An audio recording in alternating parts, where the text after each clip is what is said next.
Okay, so Pi Network, right? It's everywhere you look. Millions of users, promises of like revolutionizing how we use cryptocurrency, the whole deal. But also delays, tons of skepticism. People are saying, is it a scam? I mean, is this really the future of money? Or is it, just a bunch of hype? You guys have sent in a ton of stuff about Pi, articles, forum posts, even some pretty intense Twitter fights. So it's clearly got everyone Yeah. talking. And Well, yeah, it's one of those things, right? People want to know if it's legit. exactly. And I really love that Reddit thread someone sent in, the one comparing mining Pi on your phone to just playing a mobile game. Like, are we really that surprised? I mean, it's hard to shake that feeling sometimes that if it's all digital, it can't really be valuable. For real, for real. But what if Pi actually turns out to be different? Okay, to help us break all of this down, let's bring in our expert. So, what is it about Pi Network that's got everyone so fired up? Well, to be honest, it's the sheer size of what they're trying to do. I mean, this isn't just another token launch. They're talking about building a completely new blockchain from scratch, one that anyone with a smartphone can use. And that's a big deal, right? Oh, absolutely. But it also comes with a whole other set of challenges. For sure. Okay, so just to make sure everyone's on the same page here, for those who haven't jumped on the Pi bandwagon yet, what is it? So Pi Network is all about this thing called mobile mining. Okay, so you download the app, you tap a button every day just to prove you're not a bot, and you start earning Pi. No need for fancy equipment, no crazy technical stuff. Sounds almost too easy, really. Yeah. So what's the catch? Well, here's the thing. Pi is in what they call an enclosed network phase right now. That means you can mine Pi, but you can't actually do anything with it yet. No trading it, no cashing out. It's all about waiting for Open Mainnet. Right, and that's what everyone's waiting for. Yeah. And speaking of Open Mainnet, everyone's got December 2024 circled on their calendars. That's when the Pi Core team says they'll reveal their Open Mainnet roadmap. Emphasis on roadmap, not a launch date. So what are your first impressions hearing that date? Well, it's huge because we finally have some kind of time frame. Before it was just silence, and that just created more doubt. But it's important to remember this isn't even a launch date. It's just, a plan for a plan. Totally. And reading through everything you sent over, seems like there's some pretty major hurdles Pi needs to clear before they even get close to launching. KYC. That's know your customer seems to be a big one. Right. Like over 11 million users have been KYC'd, but they need way more than that, right? Way more. We're talking about a reported 50 million users, and they need a solid majority of them to go through KYC. It's a massive undertaking, and if you look at this Yahoo Finance article, that's where a lot of the frustration is coming from. Technical issues, delays, not enough communication. It's a huge bottleneck. Yeah, I could see how that would be frustrating, like waiting in line forever for a roller coaster. You finally get to the front, and then boom, it breaks down.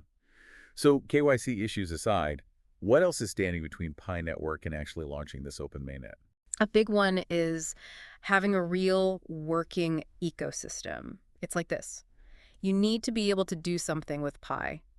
Places you can spend it, ways you can use it. Without that, it's just, I don't know. Numbers on a screen. Yeah, exactly. Which brings us to dApps, right? Decentralized applications. These are basically programs built on the blockchain, and they're supposed to be what gives Pi its utility. Exactly. As of right now, there are 40 dApps that the Pi Core team has given the green light to. So, I mean, that's progress, but... But it's not exactly a ton. Right. I mean, think about how many crypto projects are already out there. Good point. It's not just about launching. It's about launching with enough momentum to actually get people's attention. Yeah, it's like trying to open a store in a busy market, but you only have a few things to sell. Right? You got to have variety, give people something to come back for. Yeah. If you build it, they will come. Right. But what if it's only half built? Exactly. And then on top of all this, you've got the crypto market itself, which, let's be honest, is about as predictable as, well, Exactly. it's a roller coaster out there. It really is. So even if Pi Network gets this whole KYC thing figured out, even if they build out a really awesome ecosystem, the market could still just tank on them. Oh, absolutely. And that's something they're up against that maybe a lot of more established cryptocurrencies aren't as worried about. They're really trying to get mass adoption here, but that also means they're way more vulnerable to, the whims of the market. They're still the new kid on the block in a lot of ways. That's a really good point. Yeah. Which makes it even more important to hear what actual Pi users are saying about all of this. The people who are actually using this thing, how are they feeling? What's the vibe like out there in these Reddit threads, these forums, all the places where people are talking about Pi? Honestly, it's all over the place. I mean, you've got the early adopters, right? The ones who got in early. They see the potential here. The barrier to entry is so low, you just download an app and tap a button. Yeah. And they like the idea of being on the ground floor of something new. Right. So, cautiously optimistic, I'd say, but maybe getting a little impatient. And understandably, I'm looking at this Techopedia article someone sent, and one quote just jumps out. It's all just an excuse for a bad project. Ouch. Yeah, that's rough. Where's that kind of cynicism coming from?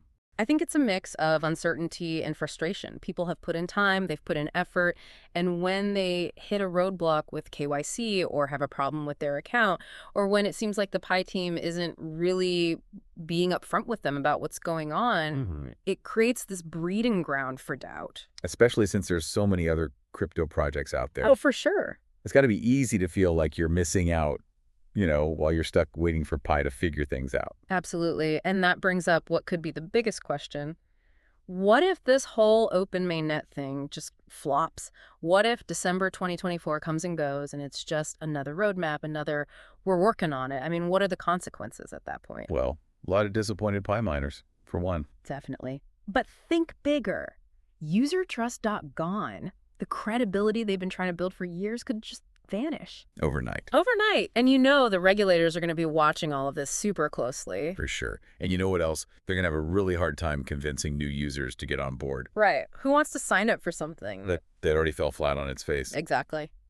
It's funny. We keep getting all these questions from listeners comparing Pi to those play-to-earn games that were everywhere a while back. Is that a fair comparison? It makes sense, at least on the surface. I mean, you've got these digital currencies, you've got this idea that you can, earn while you play. But the goals are totally different. Most of these play-to-earn games, they exist on blockchains that have already been built. They're basically just renting space, So Pi Network is like, we're going to build the whole building ourselves. Exactly. And that's way more ambitious and, frankly, way riskier. They're not trying to be just another token. They want to change the game completely. Which is exciting, but it also means if it fails... It's a much bigger failure. Way bigger. Which brings us back to those delays, right? Yeah. If they can build something this complex, why is KYC such a struggle? That is the million Pi question, isn't it? It's a good question, right? Are they biting off more than they can chew? Or are they really building something that's going to be worth the wait? I think that's what everyone's trying to figure out. It's kind of like, are you going to order takeout because you want something fast and easy? Or are you willing to wait and let something simmer all day because you know it's going to be amazing? Right. And with Pi, we don't know what's on the menu yet. But, there's another interesting thing to think about when you compare it to those play-to-earn games. The technology's different, right? Right. We're not just talking about building on top of an existing blockchain. We're talking about building a whole new one. Exactly. Their own blockchain, their own consensus mechanism, the whole 9 yards.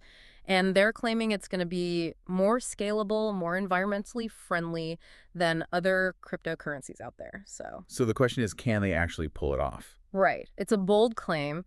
They need to be able to back it up with the tech to convince, the people who are skeptical. And honestly, I think that's what makes all of this so interesting. They're going for something really ambitious, potentially groundbreaking.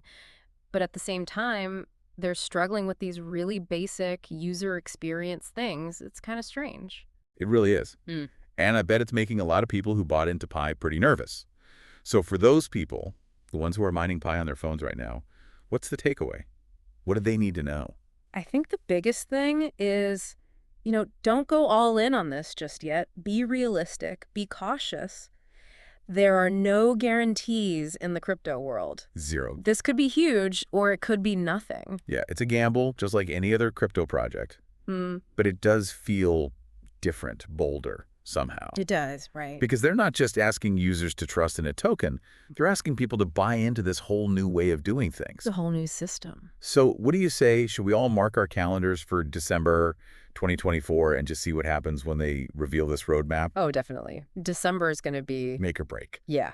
Either they launch this thing... Or they crash and burn. Exactly. Either way, it's going to be interesting. Absolutely. And that, my friends, is why we love doing these deep dives, so we can really get into the nitty-gritty of all of this. It's fascinating. So until next time, stay curious, keep mining, or don't. It's up to you.